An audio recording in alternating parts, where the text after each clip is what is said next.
You ever notice how when everyone else is complaining about the cold, you're kind of secretly loving it? Yeah? If you're someone who gets genuinely excited about shorter days and cozy nights, you are definitely not alone. And you know what? It's not just a random preference. It's deep psychology. So let's get into the science of why some of us are just built to love winter. Oh, you know the feeling. Your friends are all busy booking beach getaways, and you're just sitting there, daydreaming about staying home in your favorite sweater. And if that sounds like you, if you'd honestly rather have that than a crowded beach, it turns out you're not weird. You're just wired a little differently. And look, this preference isn't just about liking sweaters. No. There are real, science-backed reasons for this. For people who love winter, your brain isn't just tolerating the cold. It's actually experiencing something fundamentally positive. Let's start with the most obvious one, shall we? Okay, so first up, that incredible, almost magical feeling of coziness. Why does staying home feel so much better, so deeply satisfying when it's freezing outside? Well, it actually comes down to this thing that psychologists call contrast effect comfort.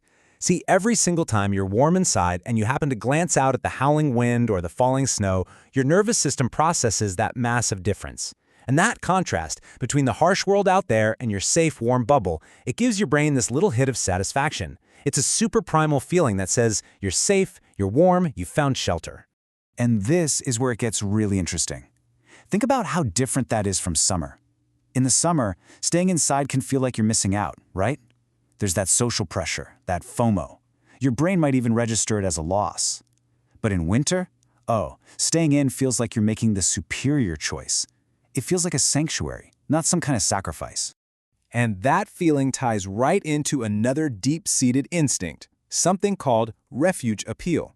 Basically, we are hardwired as humans to feel satisfaction and safety in enclosed, protected spaces, especially when there's a perceived threat outside. And evolutionarily speaking, winter was a threat. So when you're all bundled up at home, you're not being lazy, you're satisfying this ancient craving, and your inner caveman brain is basically throwing a little dopamine party. Okay, now let's move on to the social side of all this, because it builds from here. For a lot of us, especially introverts, winter isn't just cozy, it's a massive relief. It creates the perfect social environment, simply by changing everyone's expectations. This quote right here, it just says it all, doesn't it? In summer, there's this constant pressure to be out, to be social, to be doing something. But winter gives you the ultimate excuse. Sorry, I can't, it's way too cold out. And the best part, nobody even questions it. So, and this is the crucial point, your choice to stay in gets completely reframed. You're not seen as being antisocial for wanting a quiet night in. Nope. You're seen as being sensible. You're just responding to the weather. It's a subtle but really powerful shift that removes this huge layer of social guilt. It's fantastic. And it goes beyond just social excuses. Winter literally turns down the sensory volume of the entire world. For introverts whose nervous systems can be a little more sensitive to stimulation, this is just a blessing. The sunlight is less intense, the streets are quieter, the world is just more muted. It's like the entire environment finally matches your preferred internal setting. Okay, but what if I told you that loving winter isn't just about feelings and social comfort? What if your brain actually works better in the cold? Yeah, turns out there are some pretty surprising cognitive benefits to this season. Get this, research has shown that there's an optimal temperature for our brains to perform at their best. And it's way cooler than you might think. It's right around 68 degrees Fahrenheit or 20 degrees Celsius. In winter, whether you're inside or out, you're way more likely to be in that cognitive sweet spot. And here's why it works. When your body isn't spending a ton of metabolic energy trying to cool itself down, like it does in the summer heat, your brain suddenly has all these extra resources available for higher-level stuff. We're talking thinking, focusing, creating. This is exactly why you might find yourself way more productive or finally finishing that big project during the winter months. All right, now for what might be a controversial take. The darkness is actually a good thing. I know. We're so often told that winter darkness is this universal negative. But for people who truly love the season, it's not a bug in the system, it's a feature. But first, it is absolutely crucial that we acknowledge that seasonal affective disorder, or SAD, is a very real and very serious condition for about 5% of people. But for the other 95% of us, and especially for the winter lovers out there, there's a completely different experience of darkness happening.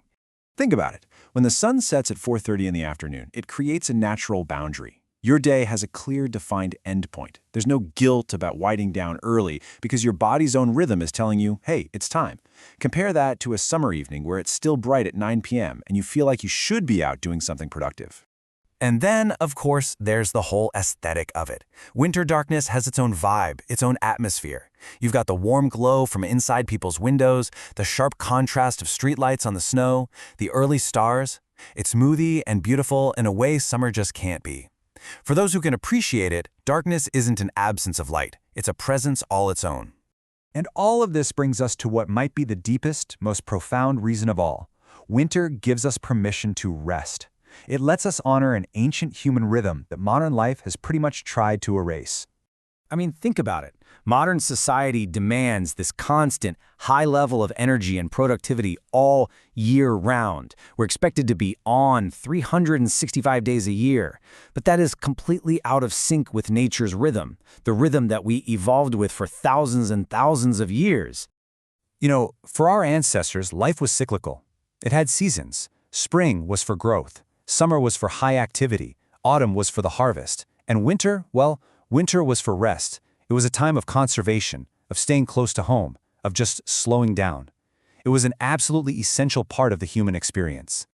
So if you're a winter person, you're not lazy, you're not unmotivated, you are intuitively connected to this ancient natural cycle. You're not fighting against your body's fundamental need to slow down and recharge, you're leaning into it, you're embracing it as a vital part of being human. So when you boil it all down, what does loving winter really say about you? Well, it says you value introspection over constant stimulation. It says you find real, genuine happiness in the simple comfort of coziness. It says you're comfortable with darkness, both the literal kind and the metaphorical kind. And maybe most importantly, it shows you don't need the world's permission to just slow down and enjoy your own company. And that kind of leaves us with one final thought to chew on. In a world that is constantly demanding that we be brighter and faster and louder, what can all of us, winter lover or not, learn from the quiet, introspective wisdom of this season?